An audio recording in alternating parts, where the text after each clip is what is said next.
آت محمدا الوسيلة والفضيلة وابعثه مقاما محمودا إنك لا تخلف الميعاد. أستغفر الله أستغفر الله أستغفر الله ربي من كل ذنب وأتوب إليه. لا حول ولا قوة إلا بالله. أستغفر الله ربي من كل ذنب وأتوب إليه. لا حول ولا قوة إلا بالله. السلام عليكم ورحمة الله وبركاته. وعليكم السلام ورحمة الله وبركاته. إن الحمد لله نحمده ونستعينه ونستغفره ونؤمن به ونتوكل عليه ونعوذ بالله من شرور أنفسنا ومن سيئات أعمالنا. من يهده الله فلا مضل له ومن يضلله فلا هادي له. ونشهد أن لا إله إلا الله وحده لا شريك له لا نذير له ولا مشير له ولا معين له لا قبل له ولا بعد له ولا زمان له ولا مكان له لا أول له ولا آخر له ولا بداية له ولا نهاية له لا مثل له ولا مثال له ولا مثيل له لا زد له ولا ند له ولا حد له. ونشهد أن سيدنا وسندنا ونبينا وشفيعنا وحبيبنا وحبيب ربنا وطبيبنا وطبيب قلوبنا ومولانا محمدا عبده ورسوله صلى الله تعالى عليه وعلى آله وأصحابه وبارك وسلم تسليما كثيرا كثيرا. أما بعد فأعوذ بالله من الشيطان الرجيم. بسم الله الرحمن الرحيم. قل بفضل الله وبرحمته فبذلك فليفرحوا هو خير مما يجمعون. بارك الله لنا ولكم في القرآن العظيم ونفعنا وإياكم بالآيات والذكر الحكيم. سبحانك لا علم لنا إلا ما علمتنا إنك أنت العليم الحكيم. اللهم صل على محمد وعلى آل محمد كما صليت على إبراهيم وعلى آل إبراهيم إنك حميد مجيد. اللهم بارك على محمد وعلى آل محمد كما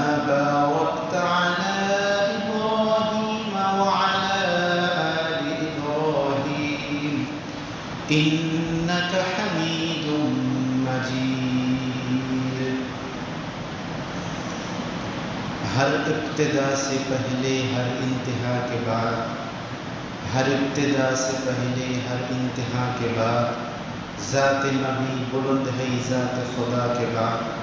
दुनिया में जिस कदर एहतराम के काबिल हैं लोग, दुनिया में जिस कदर एहतराम के काबिल हैं लोग, मैं सभी को मानता हूँ मगर मुस्तफ़ा के बाद। अल्लाह जल्ल शानुहु अम्मा नवाबुहुल दरबारे लाखों कोटि शुक्रिया, যিনি আমাদেরকে ইনসান বানিয়েছেন, যিনি আমাদেরকে মুসলমান বানিয়েছেন, শরীয়তের মুকাল্লাফ বানিয়েছেন। আল্লাহ তাআলা আমাদেরকে কোরবানির সালাত আদায় করার তৌফিক দান করেছেন, কোরবানি করার তৌফিক দান করেছেন এবং তারই পরের দিন জুমার নামাজ আদায়ের উদ্দেশ্যে আমাদেরকে আগে ভাগে মসজিদে আসার তৌফিক দান করেছেন। শুকরিয়া আদায় করে আলহামদুলিল্লাহ। দরুদ ও সালাম বর্ষিত হোক মানবতার মুক্তির কাণ্ডারি, সরল পথের দিশারি, অসভ্য সমাজকে সভ্যতার পথ দেখানো, অন্ধকার থেকে আলোর রাস্তা দেখানো, সিরাতে মুস্তাকিমের পথ বাতলানো সেই মহান মানব সাইয়্যিদুল কাউনাইন খাতামুল মুরসালিন মুহাম্মদুর রাসূলুল্লাহ সাল্লাল্লাহু আলাইহি ওয়াসাল্লাম।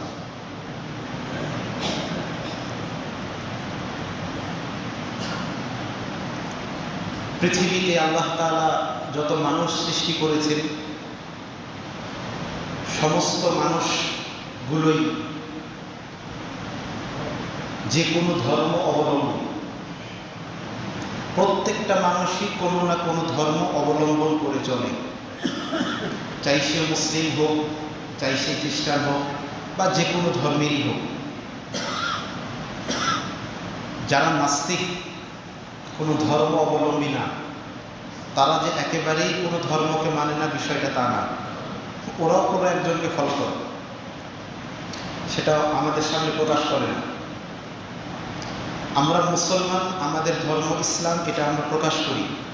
হিন্দু তার ধর্মকে সে প্রকাশ্যে মানুষের সামনে বলে, খ্রিস্টান সেও প্রকাশ্যে করে, বৌদ্ধরাও প্রকাশ্যে করে, সাঁওতাল এদের কোনো ধর্ম নাই, কিন্তু এরা হিন্দুদের মধ্যে চলে। আবার হিন্দুদের মধ্যে যারা নিম্ন শ্রেণী, ওদেরকে হিন্দুদের মধ্যে অনেক জাত আছে, তো নিম্ন শ্রেণীর জাতরা, ওদেরকে তো উচ্চাঙ্গের জাত যারা, তারা সাহায্য করে না। এই নিম্ন শ্রেণীর জাতকে খ্রিস্টানরা সাহায্য করে, তাই তারা তাদের পরিচয়টা খ্রিস্টান বলে। যারা নাস্তিক তাদেরও একটা ধর্ম আছে, কিন্তু ওটা প্রকাশ করে না।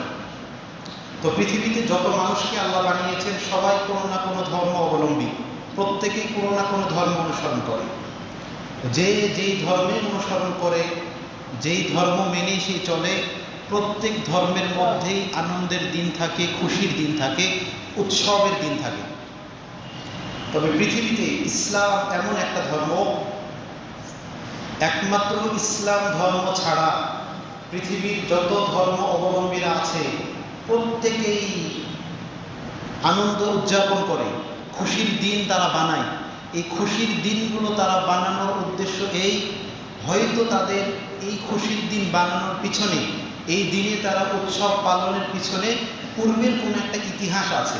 হয়তো তাদের ওই ধর্মের কোনো বড় ব্যক্তি এই দিনে কোনো এক বিশেষ বিপদ থেকে মুক্তি পেয়েছে, অথবা এই ব্যক্তি তার জন্ম হয়েছে, অথবা তার মৃত্যু ঘটেছে।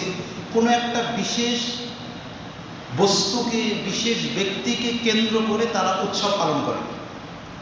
খ্রিস্টানরা যেমন উৎসব পালন করে ঈসা আলাইহিস সালাতু ওয়াস সালামের জন্মের দিনে, কেউ উৎসব পালন করে, কেউ মৃত্যুর দিনে উৎসব পালন করে। আর হিন্দুদের তো উৎসবের কোনো অভাব নাই, ওদের প্রতিদিনই উৎসব, কোনো না কোনো উৎসব থাকেই।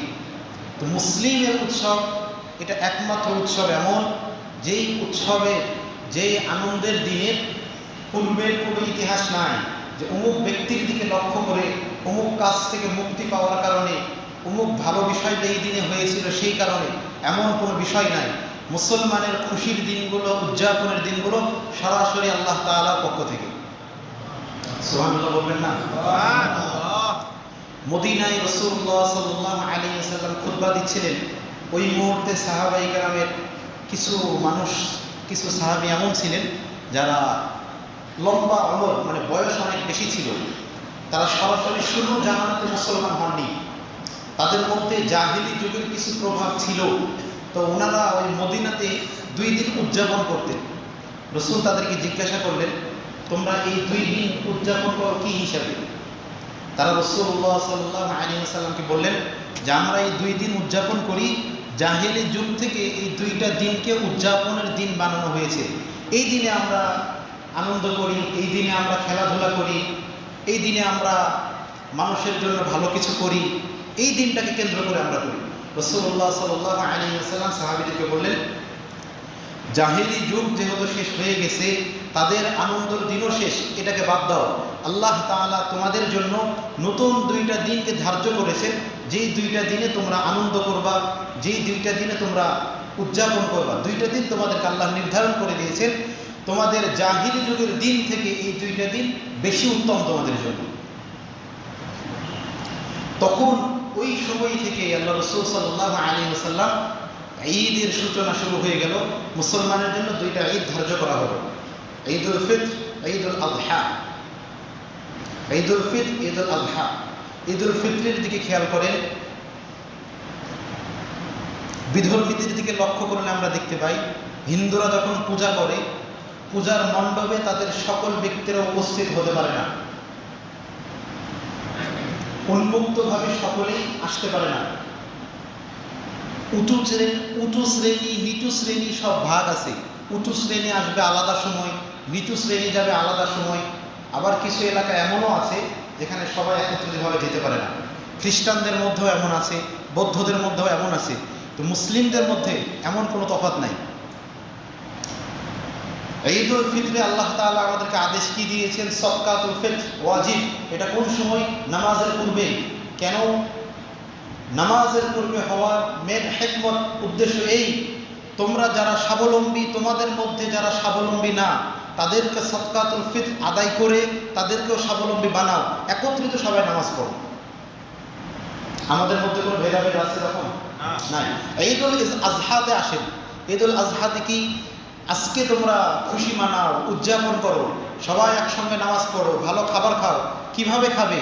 তোমরা যারা স্বাবলম্বী তাদের জন্য কোরবানি ওয়াজিব, কোরবানি দাও। যারা কোরবানি দিতে পারে নাই তাদের কাছে গোশত পৌঁছায় দাও। নামাজও পড়ো একসঙ্গে, উদযাপন করো একসঙ্গে, ভালো খাবার খাও, সবাই একসঙ্গে। এই সুন্দর সিস্টেম, সুন্দর পদ্ধতি, এটা আল্লাহ তাআলা ইসলামের জন্য দিয়েছেন, আমাদেরকে শিখিয়েছেন। এই সুন্দর পদ্ধতি ইসলাম ছাড়া পৃথিবীর অন্য কোনো ধর্মের মধ্যে নেই। এই পদ্ধতিটা ইসলাম ছাড়া অন্য কোনো ধর্মের মধ্যে নেই। মুসলিম অহংকার করে, এটা ঠিক, মুসলমানের মধ্যে অহংকারকারী আছে, এটা ঠিক, কিন্তু মুসলমানদের মধ্যে এমন সমাজ গোত্র কোথাও পাবেন না যে তারা উঁচু জাতি নিচু জাতিকে ঘৃণা করে, এমন কোথাও পাওয়া যায় না। হিন্দু ধর্মে যান, খ্রিস্টান ধর্মে যান, এরা উঁচু জাতি নিচু জাতিকে ঘৃণা করে। তার পিছনে মেন কারণ কি? তারা যে ধর্মকে ফলো করে, এটা তো পূর্বে আসমানি ধর্ম ছিল খ্রিস্টানের, এটা এখন আসমানি ধর্ম নাই। কারণ আসমানি ধর্ম সাব্যস্ত হওয়ার জন্য আসমানি কিতাব প্রয়োজন। ইনজিল কিতাব আছে, আমরা ঈমান আনি, কিন্তু এখন যে অবস্থায় আছে এটার মধ্যে ওরা অনেক নড়চড় করে ফেলছে, এটার হুকুম এখন সাব্যস্ত হবে না। তারা যে ইনজিল কিতাবকে ফলো করে তাদের বানানো, মন গড়া। মুসলিম যেটাকে ফলো করে, মুসলিমের মন গড়া না, এটা আল্লাহ তাআলার পক্ষ থেকে। পৃথিবীর সমস্ত কোরআনকে যদি পুড়িয়ে দেওয়া হয়, তাও পৃথিবীর বুক থেকে কোরআনকে মিটাইতে পারবে না। কেন? পৃথিবীতে যেই পরিমাণ কোরআন ছাপানো আছে, এর থেকেও বেশি পরিমাণ হাফেজে কোরআন আছে। আপনি চাইলেও এটাকে মিটাইতে পারবেন না। পূর্বের ধর্মের দিকে তাকান, ইনজিল কিতাবের হাফেজ গণহারে সবাই ছিল না, তাওরাত কিতাবের হাফেজ গণহারে সবাই ছিল না, জাবুর কিতাবের হাফেজ গণহারে সকলে ছিল না। শুধু ইসলামের মধ্যেই আছে কোরআনের হাফেজ শত শত, অগণিত হাফেজ। ইসলামে এমন নজির আছে, মায়ের গর্ভে থেকে হাফেজ হয়ে বের হয়। আর হাফেজ কোরআনদেরকে আল্লাহ তাআলা এমন মেধা দিয়ে তৈরি করেন, এটা অবিশ্বাস্য। কোরআন মুখস্থ করা যে কোনো বিষয় না, সাধারণ বিষয় না, অনেক পরিশ্রমের পরে হয়। এটা আল্লাহ তাআলা মুসলমানদেরকে দান করেছে। এত ব্রেন, এত চৌখান্য অন্য কাউকে দান করেননি। অন্যরা পায়, মুসলিম থেকে ভাগ পায়। যারা অনেক টাকা পয়সার মালিক হয়, দেখবেন ওদের অনেক সম্পদ অন্য মানুষরা নিয়ে যায়, তাদের কাছে হিসাব থাকে না। অনেক জমি, ধান অনেক করেছে, অনেক ধান মানুষের নিয়ে যায়, উনি জানেও না। তো মুসলিমদের মধ্যে এমন, এদের ব্রেন, এদের কাজ অনেক বেশি, অন্যরা নিয়ে গেলে টের পায় না। সৈয়দ আনোয়ার শাহ কাশ্মীরি রহমতুল্লাহ আলাইহি ছিলেন, যখন ব্রিটিশরা এক রাতের মধ্যে শত শত লাইব্রেরি পুড়িয়ে দিয়েছিল, এক রাতে 30,000 আলেমকে হত্যা করে গাছে ফাঁসিতে ঝুলিয়ে রেখেছিল। আনোয়ার শাহ কাশ্মীরি রহমতুল্লাহ ওই সময় বলেছিলেন যে হিন্দুস্থানের, ভারতবর্ষের সকল লাইব্রেরি যদি পুড়িয়ে দেওয়া হয়, আমি আনোয়ার শাহ যদি জীবিত থাকি, অল্প কিছুদিনের মধ্যে এই লাইব্রেরিগুলো আবার চালু হবে। ওরা কিতাব পড়াইতে পারবে, লাইব্রেরি পড়াইতে পারবে, আমি আনোয়ার শাহ ব্রেনকে তার পড়াইতে পারবে না। তো আমাদের ইসলাম এত সুন্দর কেন? আমাদের ইসলাম সুন্দর হওয়ার কারণেই আমাদের আসমানি ধর্মের জন্য আসমানি কিতাব এখনো প্রস্তুত, কেউ মিটাইতে চাইলেও মিটাইতে পারবে না। আল্লাহ তাআলা আমাদেরকে বোঝার তৌফিক দান করুন। ঈদ আমাদের জন্য খুশি, ঈদ আমাদের জন্য আনন্দ। এই আনন্দটা আমরা উদযাপন করব কিভাবে? এটার একটা রুলস রেগুলেশনকে আল্লাহ দেননি আমাদেরকে। আমরা কিভাবে এটাকে উদযাপন করব, আনন্দ করব অবশ্যই। তা আনন্দটা কিভাবে হবে? আল্লাহর চাহিদা অনুযায়ী নাকি আল্লাহর চাহিদার বাইরে? আল্লাহ যেভাবে বলবেন সেভাবে, নাকি আল্লাহ যেটা চান না সেভাবে আমরা করব? কিন্তু আমাদের আফসোস হলো এই, আল্লাহ তাআলা আমাদেরকে যেভাবে বলেছেন আমরা সেইভাবে করি না। যখন ঈদ আসে, আমরা ঈদের আনন্দের মধ্যে এমন কিছু আনন্দকে শামিল করে ফেলি যেটাকে ইসলাম সমর্থন করে না, যেটাকে আল্লাহ তাআলা সমর্থন করেন না, আল্লাহর হাবিব সমর্থন করেন না। এমন কিছু বিষয় নিয়ে আমরা আনন্দ উল্লাস উদযাপনে ব্যস্ত হয়ে যাই। এটা আল্লাহ তাআলাকে নারাজি করার কারণ। আজকে আমার আলোচনা করার উদ্দেশ্য এটা, এই আমরা আজকে আলোচনা করব এই বিষয় নিয়ে যে ঈদের আনন্দ, আল্লাহ তাআলা আমাদেরকে যে আনন্দের দিন দিয়েছেন, এই আনন্দের মধ্যে আমরা যেই সমস্ত অন ইসলামিক বিষয়গুলো নিয়ে আনন্দ করি, এই আনন্দগুলো করার ক্ষতি আমাদের কি হবে, আর কি কি বিষয় নিয়ে আমরা আনন্দ করি যেগুলোকে ইসলাম সমর্থন করে না, এই বিষয়ে আজকে সংক্ষিপ্ত আলোচনা করব ইনশাআল্লাহ। সূরাতে ইউনূসের 58 নম্বর আয়াতে আল্লাহ তাআলা বলেন, কুল বিফদলিল্লাহ, নবী আপনি বলে দেন আল্লাহ তাআলার দয়ায়, আল্লাহ তাআলার রহমতে মানুষদেরকে যেগুলো দেওয়া হয়েছে, ফাবিযালিকা ফালইফরাহু, তারা যেন সেগুলো নিয়েই সন্তুষ্ট থাকে। ওয়া খায়রুম মিম্মা ইয়াজমাউন, তারা অতিরিক্ত যেগুলো জমা করে আনন্দ করতে চায় সেগুলোর থেকে আল্লাহ তাআলা দয়া করে, রহমত করে যে আনন্দ দিয়েছে, এই আনন্দটা সবথেকে বেশি উত্তম। আমরা কালকে সকলে ঈদের নামাজ একত্রিত করেছি, আমাদের ভালো লাগেনি? আমাদের ভালো লেগেছে। সকলেই যখন কুরবানি করেছি, এটাও আমাদের ভালো লেগেছে। কুরবানি শেষে অনেক মানুষের ঘরে ঘরে গিয়ে গোশত আমরা বিলিয়েছি, এটাও আমাদের আনন্দ। কিন্তু এই আনন্দের মধ্যে, এটা আমাদের ভালো আনন্দ ছিল, এই আনন্দের মধ্যে যদি আমরা অন ইসলামিক কাজকে শুরু করি, এটা তো আমাদের জন্য সুন্দর না। আমরা অন ইসলামিক কাজ কি কি করি ঈদের মধ্যে? রমজান শেষ, ঈদের চাঁদ উঠেছে, সুন্দর করে গান বাজনার অনুষ্ঠান করি না? সুন্দর গান বাজনার অনুষ্ঠান করি জোরে জোরে। কেন ভাই, এটা কেন করবো? রমজান যে এক মাস ছিল, পুরো মাসটা আমলের ছিল, আল্লাহর রহমতের ছিল। ঈদের আগের দিনের ইবাদত আল্লাহর কাছে অনেক গ্রহণযোগ্য। লাইলাতুল কদরের জন্য আমরা যেমন অপেক্ষা করি, লাইলাতুল কদরে ইবাদত করলে যেমন গ্রহণযোগ্য, ঈদের আগের রাত্রের ইবাদতটাও আল্লাহর কাছে তেমন গ্রহণযোগ্য। তো ওই রাত্রে আমরা ইবাদত বাদ দিয়ে গান বাজনা করি, এটা ঠিক না। এটা আমরা বুঝি না, সবাই করে, বাচ্চারা করে, বাচ্চার বাবা মা আরও খুশি, সন্তুষ্ট। এই কাজের দ্বারা আমাদের কি কি ক্ষতি হয়? আপনি লাউড স্পিকার দিয়ে গান বাজাচ্ছেন, এখানে অনেক অসুস্থ মানুষ আছে, এদের কষ্ট হবে। অনেক মানুষ এমন আছে 30 দিন রোজা রাখার কারণে শরীরে ক্লান্তি, মাথা ব্যথা, আপনার লাউড স্পিকারের কারণে তার মাথায় প্রবলেম হবে। অনেক বাচ্চা আছে কান্নাকাটি করে ঘুমিয়েছে, আপনার লাউড স্পিকারের কারণে এই বাচ্চা চিল্লাচিল্লি শুরু করবে। এগুলো কেন হবে? এগুলোকে ইসলাম সমর্থন করে না। আল্লাহ তাআলা কালামুল্লাহ বলেন, ওমিনান নাসি মান ইয়াশতারি লাহুয়াল হাদিস, তোমাদের মধ্যে এমন কিছু মানুষ আছে ইয়াশতারি লাহুয়াল হাদিস, তারা গান বাজনার যন্ত্র ক্রয় করে। লাহুয়াল হাদিস শব্দের অর্থ তাফসিরে ইবনে আব্বাসের মধ্যে আছে, ইবনে মাসউদ রাদিয়াল্লাহু তাআলা আনহু আল্লাহর কসম খেয়ে বলেন, লাহুয়াল হাদিস শব্দ দ্বারা আল্লাহ তাআলা গান বাজনাকে উদ্দেশ্য করেছেন। এই শব্দ দ্বারা গান বাজনার উদ্দেশ্য, এটা আমার বক্তব্য না, আব্দুল্লাহ ইবনে মাসউদের বক্তব্য। আব্দুল্লাহ ইবনে মাসউদ রাদিয়াল্লাহু তাআলা আনহু সকল সাহাবীর মতো এক পাল্লার সাহাবী না। খোলাফায়ে রাশিদিনের যে মর্তবা, আল্লাহর হাবিব সাল্লাল্লাহু আলাইহি ওয়াসাল্লাম বলেন, আমার সাহাবীদের মধ্যে খোলাফায়ে রাশিদিনের পরে সবথেকে যার মর্যাদা বেশি সে হলো আব্দুল্লাহ ইবনে মাসউদ রাদিয়াল্লাহু আনহু। রাসূল বলেন, তোমরা কোনো মাসআলার ক্ষেত্রে যদি আব্দুল্লাহ ইবনে মাসউদ জবান খুলে নির্দ্বিধায় এই মাসআলাকে তোমরা মেনে নেবে, কারণ আব্দুল্লাহ ইবনে মাসউদের জবান থেকে ভুল মাসআলা বের হবে না। সমস্ত সাহাবীরা রাসূলের রুমে প্রবেশ করার জন্য অনুমতির প্রয়োজন ছিল। আব্দুল্লাহ ইবনে মাসউদ একজন এমন সাহাবী যার রুমে প্রবেশ করার জন্য অনুমতি লাগতো না। অন্যান্য যারা দূরের সাহাবী তারা ভাবতো ইনি হয়তো রাসূলের আত্মীয়। আব্দুল্লাহ ইবনে মাসউদ রাদিয়াল্লাহু আনহু বলেন, এই লাহুয়াল হাদিস শব্দ দ্বারা গান বাজনা উদ্দেশ্য। লিউযিল্লা আন সাবিলিল্লাহ, এই মানুষরা গান বাজনার এগুলো ক্রয় করে মানুষদেরকে আল্লাহর পথ থেকে বিচ্যুত করে, বিভ্রান্তির মধ্যে ফেলায়, সিরাতে মুস্তাকিম থেকে দূর করে দেয়। বেগাইরে ইলম, এদের নিজের মধ্যে কোনো জ্ঞান নাই, এদের নিজের মধ্যে কোনো জ্ঞান নাই। জ্ঞান থাকলে আর এগুলো করতো না।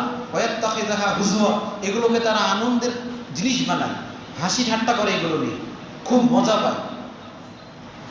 এই কাজগুলো আয়াত যখন নাজিল হয়, কাফেরদের জন্য আয়াত নাজিল হয়েছিল। তো এখান থেকে আমরা এই কথা বুঝতে পারি, গান বাজনা করে আনন্দ উদযাপন করা এটা মুসলিম কালচার না, এটা কাফেরদের কালচার।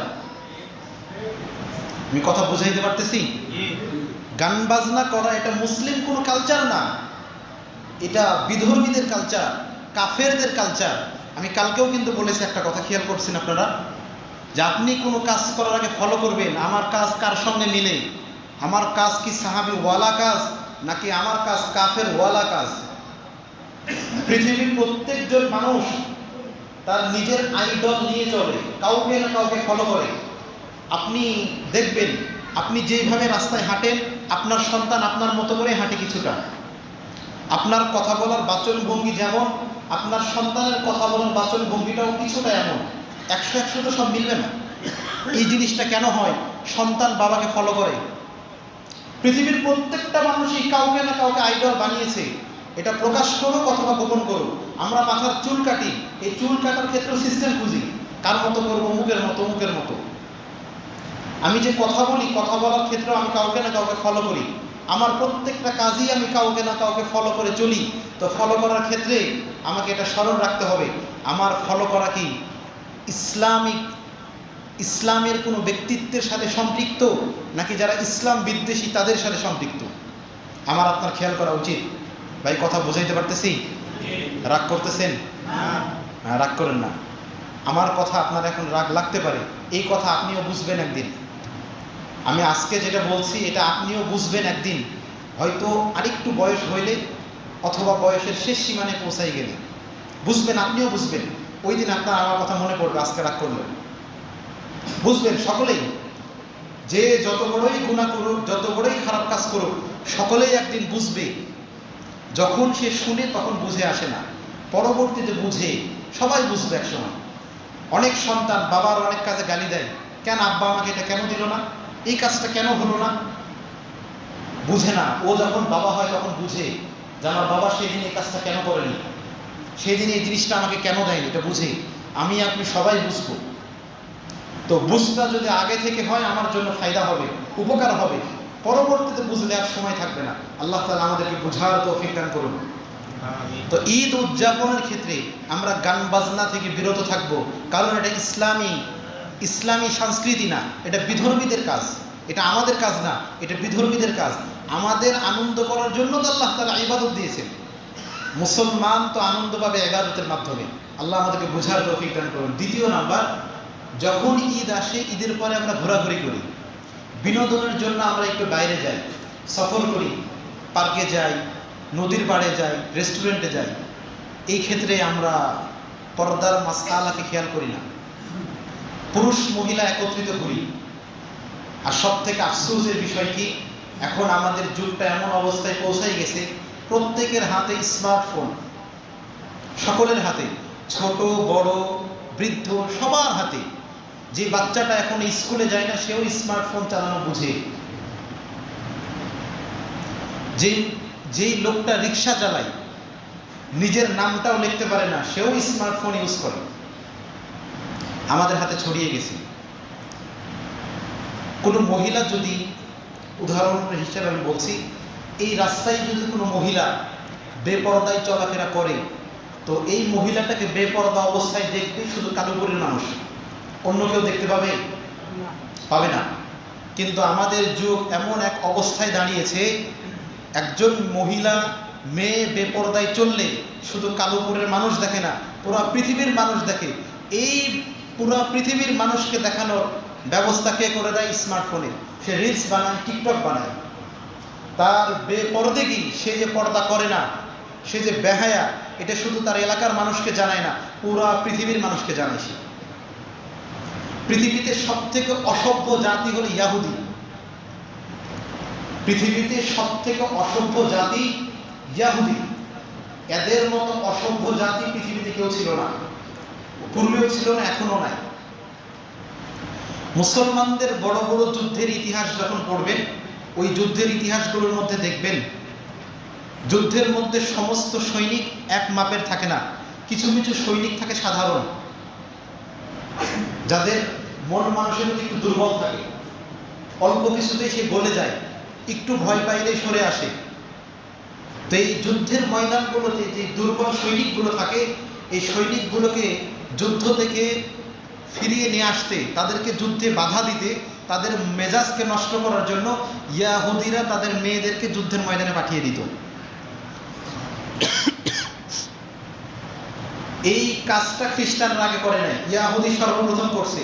তাই এই পৃথিবীর সব থেকে বেহায়া জাতি ইয়াহুদি। তাদের এই বেহায়াপনা সর্বপ্রথম তারা খ্রিস্টানদেরকে শিখাইছে, যে আমরা একাই খারাপ হবো, তোরাও হো একটু আমার সঙ্গে। তারপরে খ্রিস্টান হয়েছে, ওই খ্রিস্টানদেরকে তারপরে বুঝিয়েছে, তোরা একাই কেন নাচবি, তোদের আরো জাতি ভাই আছে হিন্দু, এদেরকেও একটু সাজা। ওদের বেহায়াপনা খ্রিস্টান, খ্রিস্টান থেকে হিন্দু, হিন্দু থেকে সীমাবদ্ধ এটা না। সবার মূল টার্গেট মুসলমান, সবারই মূল টার্গেট কে?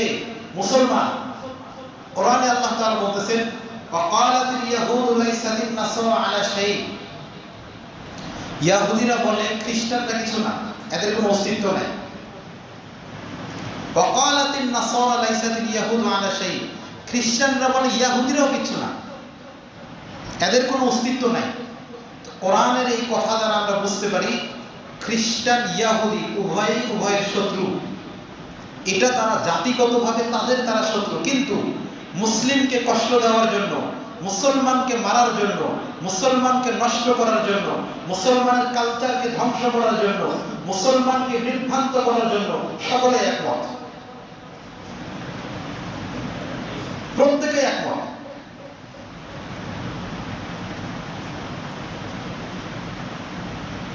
তো আমার এই এলাকায় যখন একজন বেহায়াপনা করতেছে, পুরো পৃথিবীর মানুষ দেখছে কিভাবে আমার হাতে যে স্মার্টফোন আছে, এই স্মার্টফোনের মাধ্যমে এই বেপরদাকে আল্লাহ তাআলার কাছে গুনাহ হবে না?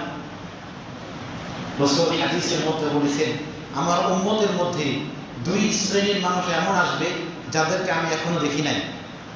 ওদের মধ্যে এক শ্রেণীর মহিলা থাকবে এমন, যারা পোশাক পরবে অত্যন্ত পাতলা, টাইট পোশাক পরবে। এরা নিজেরাও অন্যের প্রতি আকর্ষিত হবে, তাদের প্রতিও মানুষকে আকর্ষিত করবে। আল্লাহ রাসূল বলেন, যারা এই বেপরদা অবস্থায় চলবে, এরা তো জান্নাতে যাওয়া দূরের কথা, জান্নাতের ঘ্রাণও তারা পাবে না। এরা জান্নাতে যাওয়া তো দূরের কথা, জান্নাতের ঘ্রাণও পাবে না। রাস্তায় একটা মেয়ে যদি উলঙ্গ অবস্থায় যায়, ওর দিকে সবাই তাকাবে না, সব মানুষ তার দিকে তাকাবে না। কিন্তু কোনো মেয়ে যদি রাস্তায় যাওয়ার সময় পাতলা কাপড় পরে যায়, টাইট পোশাক পরে চলাফেরা করে, ওর দিকে সবাই তাকাবে না। আপনাকে ওয়াসওয়াসা দেওয়ার জন্য তো শয়তান প্রস্তুত। শয়তান আছে, মানুষকে শয়তান কতভাবে ধোঁকা দিতে পারে এটা মানুষ কখনো কল্পনা করতে পারে না। এটা মানুষ কল্পনা করে, এই ভয়ঙ্কর এক জিনিস। এত লম্বা সময় আল্লাহর কাছে ইবাদত করছে, তাকে যখন ইখরাজ করে দিয়েছে, আল্লাহ বের করে দিয়েছে, তো ওর জানা ছিল যে আল্লাহ সব থেকে বড় ইনসাফকারী, আল্লাহ ইনসাফ করবেন। তো ওই সময় আল্লাহকে প্রস্তাব পেশ করছে, আল্লাহ আমি যে লম্বা সময় ইবাদত করলাম, এটার জন্য আমি কিছু চাবো না? হ্যাঁ চাও, কি চাবা? আল্লাহ আমাকে এমন এক ক্ষমতা দাও, আদম সন্তানের রক্ত যেই জায়গায় চলাফেরা করে আমি যেন সেই জায়গায় চলাফেরা করতে পারি। তা আমাকে আপনাকে কিভাবে ধোঁকা দেবে এটা বলা যাবে না। শাইখুল ইসলাম হাফেজ আল্লামা ইবনে তাইমিয়া রাহমাতুল্লাহ আলাইহি, ইবনে তাইমিয়া রাহমাতুল্লাহ অনেক বড় আলেম, ওনার জীবনে অনেক ইলমি, অনেক কাজ করা। ওনার জীবনের সব থেকে বড় ইলমি কাজ ফাতোয়া, মাজমাউল ফাতাওয়া লি ইবনে তাইমিয়া, মোটামুটি এটা 22 খণ্ডে লেখা। তো উনি একটা ঘটনা উল্লেখ করে বলছেন, আব্দুল কাদের জিলানী রহমতুল্লাহ আলাইহি এক জায়গায় ইবাদত করতেছেন, আল্লাহর প্রেমে মগ্ন। হঠাৎ উনি চোখ খুলে দেখেন বিরাট মরুভূমির মধ্যে আরশের ছাপ, যেখানে আরশ তৈরি হয়েছে, আরশের মধ্যে নূরের তাজাল্লি পড়তেছে। তো উনি ভাবতেছে এই বিরাট মরুভূমির মধ্যে আরশ, নূরের তাজাল্লি কোথায় থেকে আসলো? হঠাৎ গায়েব থেকে আওয়াজ আসে, আব্দুল কাদের, আমি তোমার রব, আমি তোমার খোদা, আমি তোমার আল্লাহ। আজ থেকে আমি তোমার প্রতি সন্তুষ্ট, অত্যন্ত সন্তুষ্ট। আজ থেকে তোমার উপরে যত ফরজ ইবাদতের হুকুম দেওয়া হয়েছিল, ওয়াজিব হুকুম ছিল, সুন্নাত হুকুম ছিল, সমস্ত হুকুম কেন উঠিয়ে নিলাম। এখন থেকে তোমাকে কোনো আমল আর করতে হবে না, সব উঠিয়ে নিলাম। আব্দুল কাদের জিলানী রহমতুল্লাহ সঙ্গে সঙ্গে লা হাওলা ওয়ালা কুওয়াতা ইল্লা বিল্লাহ, মালউন শয়তান, আমাকে ধোঁকা দিচ্ছিস? এই লা হাওলা বলার সাথে সাথে ওই নূরের তাজাল্লি আরো সব ভেঙে গেছে। শয়তান ওই সময় আব্দুল কাদের জিলানীকে বলতেছে, আব্দুল কাদের, এই পর্যন্ত আমি তোমার থেকেও বড় বড় 70 জন আল্লাহর ওলিকে এইরকম ধোঁকা দিয়ে আমি পথভ্রষ্ট বানিয়ে দিয়েছি। আজকে তোমাকে আমি পথভ্রষ্ট করতে পারলাম না, কারণ তোমার মধ্যে এলেম আছে, তোমার এলেমের কারণে তুমি বেঁচে গেলে। আজকে কথা অনেক সুন্দর, তোমার এলেমের কারণে তুমি বেঁচে গেছো, কথাটা অনেক সুন্দর, অনেক যুক্তিযত, শুনলে ভালো লাগবে। আব্দুল কাদের জিলানী রহমতুল্লাহ উত্তরে বললেন, শয়তান তুই আবার আমার ধোঁকা দিলি? আমি আমার এলেমের কারণে বাঁচি নাই, আমার আল্লাহ আমাকে বাঁচিয়ে দিয়েছে এখান থেকে। শয়তান আপনাকে খারাপ শুরুতেও ধোঁকা দেবে, ভালো শুরুতেও ধোঁকা দেবে। মানুষ নামাজে দাঁড়ায়, নামাজের মধ্যে আমাদের অনেক সময় মন বাইরে চলে যায়, হঠাৎ বাইরে চলে গেছে, এটা ধোঁকা, এটাও ধোঁকা। মাঝে মাঝে শয়তান এই বলে ধোঁকা দেবে, নামাজে দাঁড়াইছি, পড়তেছি সূরা ফাতিহা, আপনার মনে মনে শয়তান এটা বলবে, আমি নামাজে দাঁড়াইছি, এখন বাইরে মনোযোগ দেওয়া যাবে না, এই কথা বলেও ধোঁকা দেওয়া হবে। আপনি যখন চিন্তা করবেন এই জিনিস, আমি নামাজে দাঁড়াইছি, এখন মন বাইরে দেওয়া যাবে না, এই কথা বলতে বলতে আপনার কেরাতে ভুল হবে, এটাও শয়তানের ধোঁকা। শয়তান ধোঁকা দেয় খুব সূক্ষ্মভাবে, যেখানে মানুষ আঁচ করতে পারে না। আল্লাহ তাআলা আমাদেরকে বোঝার অভিজ্ঞান করো। তো ওই মহিলা যখন যাবে, তখন আমার দিল না চাইলেও শয়তান আমাকে বাধ্য করবে, একটু তাকায় দেখ,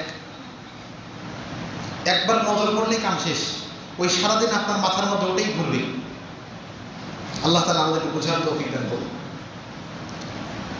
তৃতীয়, ঈদ যখন আসে আমরা আনন্দ করতে গিয়ে দলবদ্ধভাবে হইচই করি। আপনারা যারা ওই ঈদের পর ঢাকা থেকে আসছেন বা রাস্তায় চলাফেরা করেন, দেখবেন যে রাস্তার মধ্যে পিকআপ ভাড়া করে, তারপরে আরও কিছু গাড়ি ভাড়া করে জোরে জোরে গান বাজনা বাজায়, প্রচুর পরিমাণে হইচই করে। এই যে পটকা আছে না, পটকা ফুটায়, এই কাজগুলো করে। আরও কিছু আল্লাহ বলি আছে, এত স্পিডে বাইক চালায়, এত স্পিডে বাইক চালায় যে ওর চালানো দেখে 10 কিলোমিটার দূর থেকে মানুষ ভয় পায়। এগুলো দিয়ে আমরা আনন্দ করি, এগুলো তো আমাদের আনন্দের বিষয় না। নিজের জানকে বিপদে ফেলায়, এটা তো কোনো আনন্দের বিষয় হইতে পারে না। ভাই আপনি এত স্পিডে আনন্দ করতে গিয়ে বাইক চালাচ্ছেন, এটা কিসের জন্য? আপনি চালান, আমার কোনো ক্ষতি নাই, না আমার তো সমস্যা হয়ে যায় যাতে। আপনি যখন এই বাইকটা অ্যাক্সিডেন্ট করবেন তখন আপনি একাই মারা যাবেন না, আপনার সাথে আপনি আরো কয়েকজনকে নিয়ে মারা যাবেন। হয়তো আপনি কোনো গাড়ির সঙ্গে লাগাবেন, অথবা কোনো দোকানের সঙ্গে লাগাবেন, অথবা রাস্তায় কোনো লোক রোড ক্রস করছে এই সময় আপনি তাকে লাগাবেন। আপনার জীবনের কোনো দাম নাই, কিন্তু আপনি যে গাড়িটা অ্যাক্সিডেন্ট করলেন ওই গাড়িতে এমনও লোক থাকে যাদের উপর তার পরিবার নির্ভরশীল, যার উপর তার সন্তান নির্ভরশীল। সে কোনো বাবার সন্তান, যেই বাবা অনেক আশা করেছে আমার সন্তান বড় হবে, আমার সন্তান মানুষ হবে, আপনি তার ক্ষতি করলেন। মানুষকে কষ্ট দিয়ে আপনাকে আনন্দ করার অনুমতি কে দিয়েছে? আর আপনি যে এত স্পিডে বাইক নিয়ে গেলেন, আপনার বাবাকে আপনাকে অনুমতি দিয়েছে এটা? আপনি অ্যাক্সিডেন্ট হবেন, আপনার ক্ষতি, এটা আপনার ক্ষতি না। আপনার চিকিৎসার জন্য যে টাকাটা ক্ষয় হবে এটা কে দিবে? আপনি কি জানেন আপনার বাবা কত কষ্ট করে এই টাকাটা কামাই করে? আপনি জানেন আপনার মা কত কষ্ট করে এই টাকাগুলো সেভ করে? আপনি জানেন কত কষ্ট করে আপনাকে মানুষ করেছে? আপনি জানেন তারা কি চায় আপনার থেকে? আপনি কেন নিজের জানকে কোনো মূল্য দিচ্ছেন না? কেন? আপনার জীবনের কি কোনো মূল্য নাই? আল্লাহ আপনাকে এমনি পাঠিয়েছে? আপনার জীবনের মূল্য নাই, আপনার জীবনে আপনি একাই ব্যস্ত থাকেন, আপনি কেন অনেক মানুষকে কষ্ট দিচ্ছেন? কেন? মানুষকে কষ্ট দেওয়ার তো কোনো অনুমতি নাই, কোনো মানুষকে কষ্ট দেওয়ার অনুমতি নাই।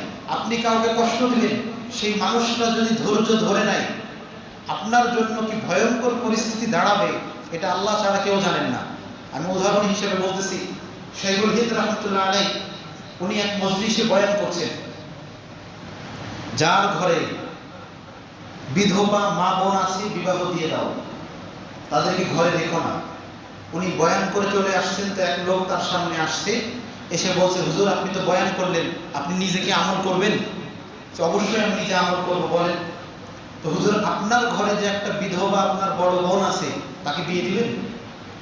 অথচ এই লোকটাও জানে যে হুজুরের বোনের বয়স 100 বছর পার হয়ে গেছে, উনি নিজে চলাফেরা করতে পারেন না, তো এই মহিলাকে কি বিবাহ দেওয়া সম্ভব এখন? এটা সেও জানে। তো এই প্রশ্নটা কেন করছে? হুজুরকে ঠাট্টা করার জন্য, কষ্ট দেওয়ার জন্য। তো হুজুর কিছু বলেন না, ঠিক আছে আমার বোনকে জিজ্ঞাসা করে আপনাকে আমি বলবো। তো উনি ঘরে চলে গেছে, ঘর থেকে ফিরে এসে দেখে ওই লোক ওখানে মারা গেছে। ওই মানুষ যিনি প্রশ্ন করেছে আপনার বোনকে কি বিবাহ দিবে, সে ওই জায়গাতেই মারা গেছে। যখন এই ঘটনা ছড়াছড়ি হয়েছে, ওই যুগের ওলামায়ে কেরাম বলেন, এই লোকটা যে ঠাট্টা করে কষ্ট দেওয়ার উদ্দেশ্যে হুজুরের কাছে প্রস্তাব নিয়ে গেছে, আর হুজুর যে তাকে লাঠি দিয়ে তাড়ানি না দিয়ে ধৈর্য ধরেছে, এই ধৈর্যের স্পিরিট আল্লাহর কাছে এত বেশি ছিল যেটা আর আল্লাহ সহ্য হয়নি, সাথে সাথে লোকটা মারা গেছে। মুসলমানের ধৈর্যের ক্ষমতা এত বেশি। আমরা সবর ধৈর্য ধরা বাদ দিয়েছি, যার কারণে আমাদেরকে মানুষ কষ্ট দিয়ে শান্তি পায়, কিছু হয় না। আমরা যদি ধৈর্য ধরা শুরু করি, আমাদের ধৈর্যের স্পিড পাওয়ার এত বেশি, আমাদেরকে কেউ কষ্ট দিবে, কষ্ট দিয়ে সে স্বাভাবিক চলাফেরা করবে, অসম্ভব, সম্ভবই না। আল্লাহ তাআলা আমাদেরকে বোঝার তৌফিক দান করুন। ভাইও, আপনার কাছে বাইক আছে দেখেই আপনি অতিরিক্ত স্পিডে চলেন না, এটাকে বানানো হয়েছে মানুষের প্রয়োজনে। আপনি প্রয়োজন বাদ দিয়ে অযথা এত জোরে গাড়ি চালানোর দরকার নাই। আপনি নিজে তো একাই ক্ষতিগ্রস্ত হবেন না, আরো 10 জনকে ক্ষতিগ্রস্ত বানাবেন। আল্লাহ তাআলা আমাদেরকে বোঝার তৌফিক দান করুন। সর্বোপরি কথা এটাই, আমরা যখন ঈদ আসবে আমরা অবশ্যই আনন্দ করব, তবে আনন্দের ক্ষেত্রে আমরা এটা বাছাই করে নিব যে এটা কোন কালচার, ইসলামের কালচার না বিধর্মীর কালচার। আর এটা বোঝার জন্য সমাজের যারা মুরব্বী, ঘরের যারা পিতা, তাদের কিছু দায়িত্ব আছে। 1 নম্বর দায়িত্ব, আপনার সন্তান কোন বন্ধুর সঙ্গে আড্ডা দেয় এটা খেয়াল রাখার দায়িত্ব আপনার। আপনাকে অবশ্যই খেয়াল রাখতে হবে যে আমার সন্তান কার সঙ্গে আড্ডা দিচ্ছে, যার সঙ্গে আড্ডা দিচ্ছে সে কি ভালো না খারাপ, সে কোন পর্যায়ের, আমার সন্তানকে কি তার সঙ্গে চলাফেরা করতে দেওয়া যাবে কি না, এই বিষয়ে আপনাকে খেয়াল রাখতে হবে। 2 নম্বর খেয়াল রাখতে হবে এই যে আমার সন্তান ঠিকমতো নামাজ আদায় করতেছে কি না। 3 নম্বর খেয়াল রাখতে হবে আমি যে আমার সন্তানের হাতে স্মার্টফোন দিয়েছি, আমার সন্তান এই স্মার্টফোন দিয়ে কি করছে। সে কি অবৈধ কাজে ব্যস্ত নাকি স্মার্টফোন দিয়ে বৈধ কোনো কাজ করছে? স্মার্টফোন ব্যবহার করার হুকুম কি? শাইখুল ইসলাম আল্লামা তবি উসমানী দামাত বারাকাতুহুম বলেন যে নিজের নফসের উপরে কন্ট্রোল করতে পারে তার জন্য স্মার্টফোন জায়েজ। যে নিজের নফসকে কন্ট্রোল করতে পারে না, গুনায় লিপ্ত হওয়ার আশঙ্কা থাকে, তার জন্য স্মার্টফোন ব্যবহার করা হারাম। তো আমরা বুঝে শুনে স্মার্টফোন ব্যবহার করি, আল্লাহ আমাদের বোঝার তৌফিক দান করুন। 4 নাম্বার, আপনার সন্তানের জন্য পরিবারে ইসলামিক বিনোদনের ব্যবস্থা করেন যেন আপনার সন্তান অনইসলামিক বিনোদনের মধ্যে লিপ্ত না হয়ে যায়। 5 নাম্বার, আপনার সন্তানের সঙ্গে আপনি বন্ধুসুলভ আচরণ করেন, আপনার কাছে যেন আপনার সন্তান সর্ব অবস্থা সর্ব সমস্যা খুলে বলতে পারে।